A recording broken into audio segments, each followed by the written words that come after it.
Seja bem-vindo ao nosso canal. Inscreva-se em nosso canal e não esqueça, ative o sininho e receba notificações de novos vídeos. Olá, estamos aqui para o terceiro e último vídeo nessa sequência de análise dos capítulos do livro A Verdade sobre a Testemunha de Jeová. Vamos considerar o capítulo 6. Capítulo 6, ele fala sobre audiências judicativas. A pessoa sai de casa, uma testemunha de Jeová, vai até o salão ou outro local reservado, 3 homens se reúnem com a pessoa porque ela cometeu uma transgressão. Quer seja bíblica ou não, essa transgressão será analisada. Então, por exemplo, o que é que não é bíblico aqui? Por que é que a gente diz bíblico ou não? Porque se a pessoa falou para um amigo sobre o ensino errado da organização e ela é levada a uma audiência judicativa diante do tribunal humano, uma comissão de homens, comissão judicativa, ela não errou, ela não cometeu transgressão. Ela está sendo chamada ali por um motivo não bíblico. Ela falou de um ensino meramente humano, como 1914. A base, uma doutrina básica da Testemunha de Jeová. Bem, então vamos ver como é que funcionam essas audiências judicativas. O livro analisa no capítulo 6, que é uma comissão formada por 3 homens, às vezes até mais, quando é um caso mais sério, considerado mais sério pela Testemunha de Jeová. E no livro eu mostro que lá no Tiago, capítulo 5, versículo 16, ao contrário de ser secreta, ela dizia: confessai abertamente os vossos pecados uns aos outros. Isso que a Bíblia dizia, e diz até hoje. Não foi mudado isso. Confessai abertamente os vossos pecados uns aos outros. Na Igreja Católica você vê um confessionário, um padre, a pessoa vai lá, se confessa abertamente para aquele padre, ele vai lá e diz qual é o proceder que ela deve então ter, etc. e tal. Em outras igrejas funciona a coisa mais ou menos assim, a pessoa vai conversar com o pastor sobre os problemas dela e tal, e ali é analisado como é que fica a situação dela. Quando ela é uma pessoa impenitente, faz algo bastante errado do ponto de vista social, diante das autoridades, alguma coisa assim, aí a coisa é diferente. Mas quando a pessoa transgride do ponto de vista da organização, qualquer que seja o erro, ela vai para essa comissão, é julgada, sentenciada por esse tribunal paralelo e expulsa, se não se arrepender ou se o pecado for considerado, na verdade, um pecado sério demais para ser perdoado por aquela comissão. Na maioria das vezes, homens completamente despreparados, pessoas que estão ali aterrorizadas, porque existe o terrorismo psicológico e emocional muito grande. Essas pessoas que vão se confessar são mal entendidas ou não se explicam muito bem, mas quando ela é expulsa, e aí começa todo o terror, o calvário dela, porque a decisão desses homens é o que vai importar. O que é que a organização diz que deve ser feito quando a pessoa transgride? Ela primeiro fala com um ancião e aí o ancião vê se é um caso de comissão judicativa ou não. Quer dizer, já começa por aí o primeiro julgamento. E é claro que os danos são terríveis, porque a pessoa é colocada diante desses homens sem nenhuma defesa, não tem advogado de defesa, não tem ninguém ali para defendê-la. Mas no capítulo 6, audiências judicativas, eu faço considerações sobre os efeitos devastadores na cabeça, na mente de uma testemunha de Jeová, quando ela se submete a esse tipo de pressão, intimidação e assim por diante. Para os juízes, os anciãos, e eu me vi confrontado muitas vezes com isso, eu era convidado para ir julgar pessoas, é terrível, é um calvário realmente. E para aqueles que vão ser julgados, um ordalho cruel, no emocional da pessoa. Porque as pessoas, às vezes, deveriam procurar uma terapia. Às vezes é um caso, né, que um psiquiatra poderia resolver, um sexólogo poderia resolver, poderia ajudar, né, fazer uma terapia. E às vezes os casos são levados diante de homens indoutos, homens que não têm preparação. E aí a organização diz que não, que aqueles homens, eles ali, quando eles fazem oração, o Espírito Santo de Deus, né, vai fluir e as coisas serão conduzidas como que pelo Espírito Santo e assim por diante. Tudo isso ela afirma aqui no capítulo, há considerações mostrando a visão da organização em relação a essas audiências judicativas.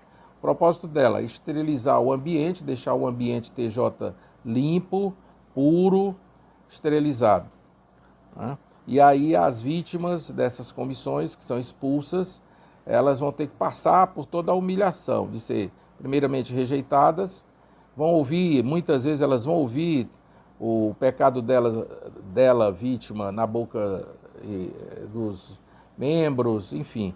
Aí ela tem que passar um período, pelo menos de uns 6 meses, para pedir readmissão, faz uma carta pedindo readmissão para voltar. Por quê? Porque aquela pessoa, ela acha que a organização é pura, é santa, que ela está errada, que os irmãos podem estar errados, mas que a organização é de Deus. Então, logo, a organização é certa, está certa, e aí a pessoa volta.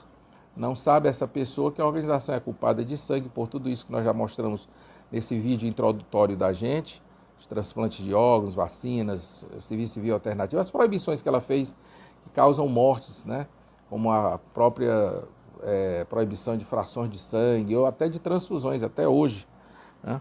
E aí a organização se autoglorifica muito, a pessoa acredita nisso, que ela é de Deus, e aí a pessoa que sai, mesmo sendo humilhada dessa forma, ela volta para o rebanho pedindo readmissão. A comissão judicativa que é formada, ela vai analisar a volta desse camarada, dessa pessoa, né? Aqui no final do capítulo eu coloquei até um texto que eu acho muito bom, muito bem ponderado pelo escritor Paulo, né? Atribuído a Paulo, apóstolo Paulo, o capítulo de 1 aos Coríntios 4, 4 e 5. 4, 4 e 5. Diz o seguinte: ora, para mim é um assunto muito trivial o de eu ser examinado por vós ou por um tribunal humano. Até mesmo eu não me examino a mim mesmo, pois não estou cônscio de nada contra mim mesmo. Contudo, não é por isso que eu seja mostrado justo, mas quem me examina é Jeová. Aqui é a tradução do Novo Mundo, essa anterior a essa nova, coloca aqui, quem me examina é Jeová. Essa palavra Jeová, né, o nome não está nas escrituras gregas. A organização colocou nessa tradução anterior à atual, quem me examina é Jeová. Ou seja, o Criador é que deve examinar a pessoa. Criador, não homens. A pessoa é julgada, sentenciada, mas o juiz realmente autorizado por si mesmo é o próprio Criador. Ele se autorizou, ele tem a prerrogativa de julgar, não homens imperfeitos. No capítulo 7, pensando sobre essas audiências judicativas, eu falo sobre ensinamento das testemunhas de Jeová, uma ameaça ao tecido sociofamiliar. Que é isso que acontece. Você vê todo o processo de indução para a pessoa entrar na organização, mas depois que ela sai, vem o isolamento, a alienação, a solidão da saída, né? As pessoas às vezes são realmente ostracizadas. Agora, lembrando que o ostracismo ele foi muito maior nas décadas passadas. Hoje, com a internet, você tem grupos de WhatsApp, você tem fóruns de internet, você tem discussões, muita gente já está fora mesmo, então, a cada dia, essa coisa do ostracismo está ficando menor. Mas ainda assim, muitos passam pelo ostracismo. Às vezes, quando você mora numa cidade pequena, tem pouca gente, então poucos saíram, foram cuidar de suas vidas, e aí você sente, principalmente no início, alguma solidão. Mas esse é um fato. A organização ela mexe muito no tecido sociofamiliar. As pessoas não podem mais falar sequer com os membros da própria família de forma livre, não tem associação ou convivência espiritual, social, é tudo reduzido, é um oi, já fica todo mundo assim. E com amigos organizacionais que foram deixados para trás, não por sua vontade, mas porque eles são obrigados a não falar mais com você, a mesma coisa, né? As pessoas, elas sofrem problemas, essa ameaça constante lá dentro, quando ela é testemunha de Jeová, é uma ameaça, né, constante ao tecido sócio-familiar, porque as coisas ficam dessa forma. Os que saem não podem falar com os que estão dentro. A organização, ela também é uma ameaça ao tecido familiar, porque ela se mete em coisas terríveis. Eu considerei nesse capítulo sobre as questões de sexo anal, sexo oral, sexo que se faz entre quatro paredes, e a organização se metendo. Você vai ver nesse capítulo aqui como ela se meteu e como acabou com o casamento de muita gente. É impressionante. E não sou eu que estou dizendo, são relatos, não só nas revistas, onde ela realmente tomou decisões arbitrárias sobre o que é que os cônjuges, as pessoas que vivem juntas, casadas, como ela se meteu. E depois as destruições que vêm normalmente dos vínculos maritais, da família, a ruptura que há por conta de questões sexuais constantemente trazidas como assunto nas revistas. Nós temos, por exemplo, a revista Sentinela de 1970, olha só, nas páginas 380 e 381, foi a primeira vez que ela tratou desse tema, sobre sexo anal e sexo oral. Ela dizia que o sexo era para procriação e assim a pessoa não poderia se entregar ao uso dos órgãos de procriação para satisfazer algum desejo cobiçoso de excitação sexual que não é aprovado por Deus. E aí ela passa a descrever sexo oral, sexo anal. Tem muitas revistas. 1º de agosto de 78, ela dizia: em vista da ausência de claras instruções bíblicas, trata-se de assuntos pelos quais o casal tem de levar a responsabilidade perante Deus. Ela tirou o corpo fora, né? E que essas intimidades maritais não são competência dos anciãos congregacionais. Ela tirou o corpo fora. Primeiro, lá em 72, você vê que o ensino é sempre, a natureza dos ensinos da organização, é sempre inconstante, né?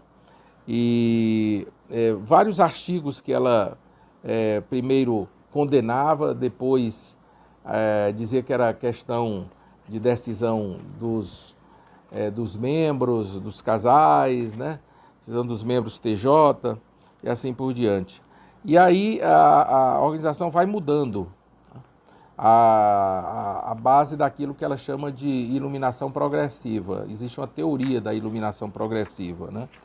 E ela vai fazendo, na verdade, mudanças a partir desse texto de Provérbios 4:18. Ali se diz que a luz, ela vai brilhando o dia, né? Chegando, e a luz vai brilhando mais e mais, até estar plenamente estabelecido. Então a organização faz uso da Bíblia, se apropria de textos bíblicos para fazer as mudanças que ela bem quiser, e aquelas pessoas coitadas ali vão se sujeitando a ensinos humanos, mudando suas vidas, adequando uma coisa ou outra e assim por diante. Isso é uma ameaça ao tecido sócio-familiar, porque olha só o que acontece, muita gente aí sem falar uns com os outros, né? A gente vê pessoas que não falam uns com os outros por conta dos ensinos dela, organização. E, claro, os medos fazem parte da doutrinação. Nesse capítulo também eu falo sobre os medos. Medo de perder família, medo de Armagedon, medo de não estar fazendo a vontade de Deus devidamente. Se você falecer fora da organização, você não vai herdar o novo mundo, então esse medo é enorme. Medo de faltar chão, lá fora não existe vida. Por isso que no capítulo 8 eu falo sobre as mudanças e as novas luzes dos ensinos da organização, essas coisas inconstantes que ela fez e que ela faz. E já no capítulo 9 eu falo como é que ela atrai adeptos usando as táticas, na realidade, muito parecidas com organizações comerciais. Vocês vão ver nesse capítulo atraindo adeptos, ou como atrair adeptos, que foi o título original, é o controle que ela faz e todas as técnicas de prospecção, fidelização de membros, como as empresas do mundo usam quando elas querem prospectar, trazer novos clientes, né? Como é que ela faz? E você vai ver uma comparação muito cirúrgica, essa comparação com o que a organização e outras religiões do mundo fazem. Todas as técnicas estão listadas aqui nesse capítulo. Já no capítulo 10, eu falo sobre mitos e crendices das Testemunhas de Jeová, que são muitas, como o de 1914, como Jesus ser mediador apenas para os ungidos dela, a organização TJ, né? E, enfim, tudo isso que a gente sabe que não passa de mito, de crendice, né?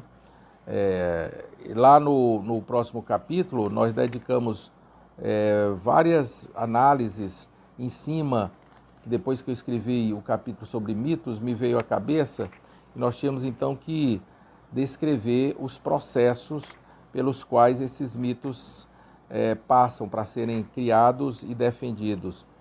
O que é que deu então vazão ao próximo capítulo?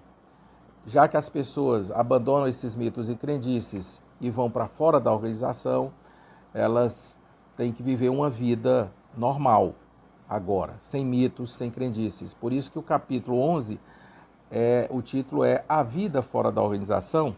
Vocês vão ver aqui na tela uma coisa interessante, né? Como as pessoas às vezes ficam institucionalizadas. Esse homem que vocês estão vendo aí na tela é o Eduardo Tagua. Ele se sentou diante do presídio Sevilha II, lá na Espanha, e isso foi em 2001. E só sai de lá, ele dizia, só saio daqui se eu for preso de novo, se eu voltar para o presídio. Ele passou 18 anos nessa cadeia. Ganhou a liberdade, mas diz que o presídio é o seu lar verdadeiro. Era isso que ele dizia na época, né? Isso está na revista Isto É, do dia 27/2, a edição 1639, 27/2/2001, página 21, revista Isto É. Eu era assinante e vi essa foto desse camarada, e aí ele realmente botou a cadeirinha dele em frente ao presídio, só saía de lá para dentro do presídio de novo, mostrando que as pessoas ficam institucionalizadas. O que acontece com muita gente que passa tempos e tempos e mais tempos na organização, às vezes 20, 30, 40 anos, é que elas começam a achar que não há vida lá fora da organização. Isso acontece quando as pessoas perdem as suas identidades, os seus referenciais, e passam a crer naquela vida dentro do presídio, né? Dentro de uma prisão mental, de uma prisão psicológica, emocional. Pode ser um casamento, pode ser um trabalho. Você às vezes se dedica a vida toda a um trabalho, um emprego, e acha que aquilo ali é tudo que há. Qualquer projeto que você coloca na cabeça que é tudo que há, você corre o risco de ser institucionalizado. E isso é perigoso. Você tem que ter perspectivas diferentes. Se aquilo ali acabar, você tem que começar uma nova vida.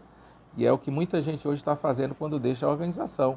Vai se dedicar a coisas que não se dedicava antes. Se não fez uma faculdade, vai fazer uma faculdade, que lá dentro não é estimulado.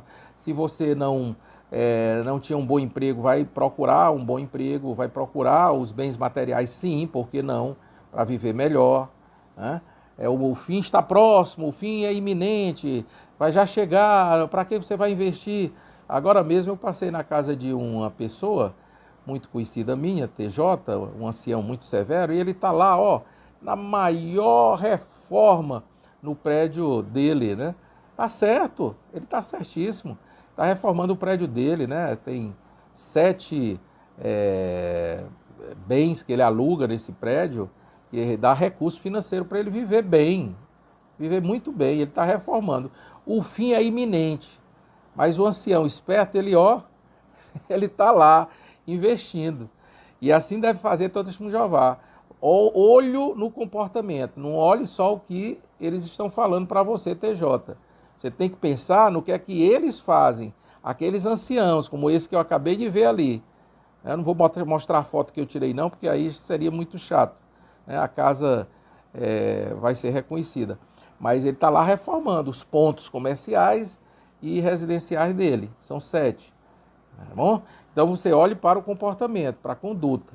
Cristianismo é conduta. Lembre-se disso. Não são palavras. Cristianismo é feito de palavras. Então, os fatos é que vão mostrando para você como a vida fora da organização. E o testemunho, hoje a gente tem aí na internet o testemunhal de dezenas de pessoas, né? Aqui no livro eu coloquei alguns para exemplificar. No capítulo 2, são experiências que a organização não relatou, obviamente aquelas experiências que para ela não fazem o menor sentido.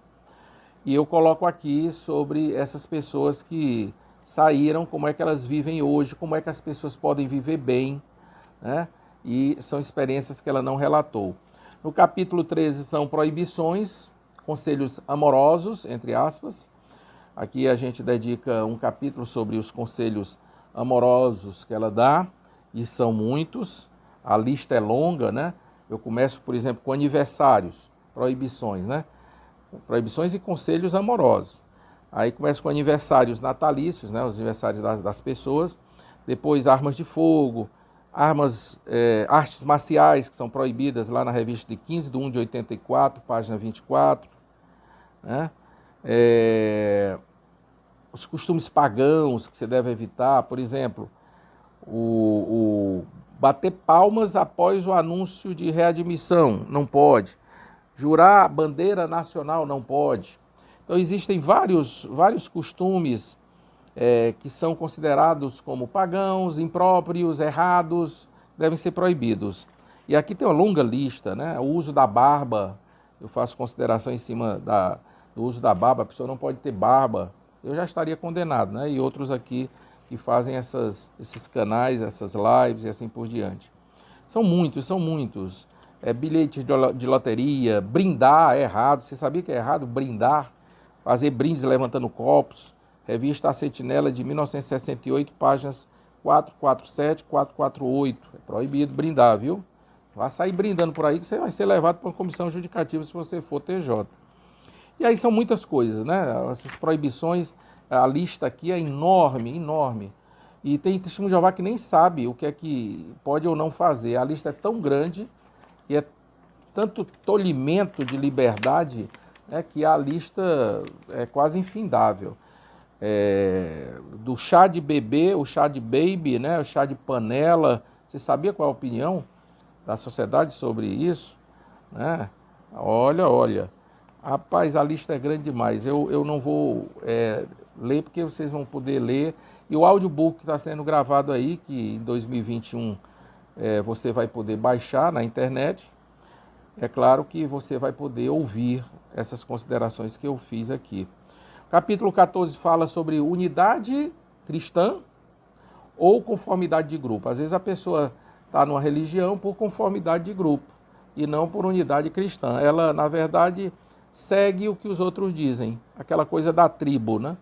Às vezes diz, o adolescente gosta de tribo, mas o adulto também gosta, e o adulto apenas muda, né? Às vezes ele está numa tribo religiosa que faz muito mal a ele e ele nem sabe.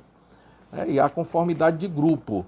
As pessoas estão sempre buscando estar sob a tutela de alguém, um pastor que diga o que fazer, como agir, como se comportar. Ela não sabe pegar a Bíblia dela e ler sobre as proibições cristãs, que existem proibições e assim por diante. Ela tem que sempre depender de alguém para estar ali, tentando fazer a vontade do Criador. E nesse capítulo eu coloco aqui vários comentários do Raymond Friends, vocês vão poder ter a oportunidade de ler. Eu não vou antecipar aqui, porque no capítulo 15, que é o último capítulo da minha parte, já na página 410, na versão anterior do livro, nós falamos sobre o que dizer da religião verdadeira. Olha, esse termo religião verdadeira foi, na verdade, algo criado, assim como outras coisas são criadas. A Bíblia lá em Tiago, ela fala sobre a adoração que é pura e verdadeira, que é cuidar dos órfãos e das viúvas em suas tribulações. Então, a única vez que a Bíblia fala sobre adoração pura e verdadeira é lá no livro de Tiago. Você pode ler. Mas Jesus, ele falou que estaria com os seguidores dele até a consumação dos séculos. Capítulo 28, 20 de Mateus. Ou como outras versões podem verter.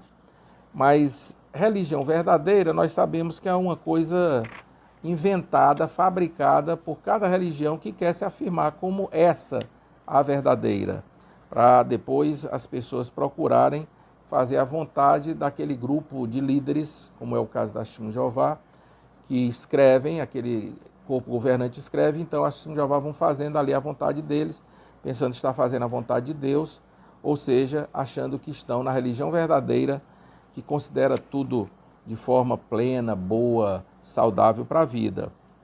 E aí essas religiões, elas colocam sempre aquela coisa do dilema falso, das duas opções. Ou você está aqui conosco, nessa religião verdadeira, ou você está lá fora com os cães raivosos, com aqueles que já saíram, ou com pessoas que não têm conhecimento bíblico, ou entendimento verdadeiro. As Testemunhas de Jeová, os anciãos, quando eu era ancião, sempre dizia, venha, esteja conosco aqui, porque nós estamos numa religião, na organização de Deus, que ensina como viver melhor, como seguir as orientações da Bíblia e assim por diante. Então as pessoas vão se fiando naquela coisa do dilema falso das duas opções, ou aqui ou lá fora. Então, essa coisa que pode ser o maior problema na vida das Testemunhas de Jeová. Se elas saírem, elas estarão fazendo algo completamente errado, ficando lá dentro, então, elas estão seguindo a Deus, na verdade, a homens. Bem, aqui no capítulo, no finalzinho já, eu fiz algumas considerações relacionadas ao compartilhamento, das informações. Quando você sai da organização, vê que tem vida fora, que é muito bom estar fora daquela organização, é viver feliz, e que ela não era a religião verdadeira, e que isso nem existe, religião verdadeira, existe adoração verdadeiramente feita para Deus, isso existe, mas e que isso tudo é pura crendice, no finalzinho eu coloco o texto de Provérbios 3, de 1 a 7, depois você vai poder ler, e ali se mostra que a pessoa tem que se fiar, se quiser seguir a Bíblia, se depois de sair quiser continuar sendo alguém que se importa com a Bíblia, porque eu sei que as Testemunhas de Jeová se importam. Nós sabemos disso. As Testemunhas de Jeová, não é que elas não se importem com a Bíblia, elas se importam muito. Só que elas vão seguindo as orientações dos homens que dizem usar a Bíblia como base para tudo. E isso não é verdade. Essa não é verdade. Essas considerações que nós fizemos aqui, elas são importantes porque ajudam você que ainda é TJ ou você que já saiu a refletir mais. Esse é o objetivo, fazer essa reflexão. E uma reflexão que traga a você o que há de verdadeiro lá dentro daquela organização e o que há de falso. A revista Sentinela, 15 de maio de 1964, dizia uma coisa muito impressionante em relação a gente, o trabalho que nós hoje fazemos, eu e o William, tantos outros que vocês conhecem, E aqui nessa revista Sentinela, ela dizia o seguinte, Sentinela, 15 de maio de 64, página 304, parágrafo 3. Olha só. Não é forma de perseguição religiosa alguém dizer e mostrar que a religião de outrem é falsa.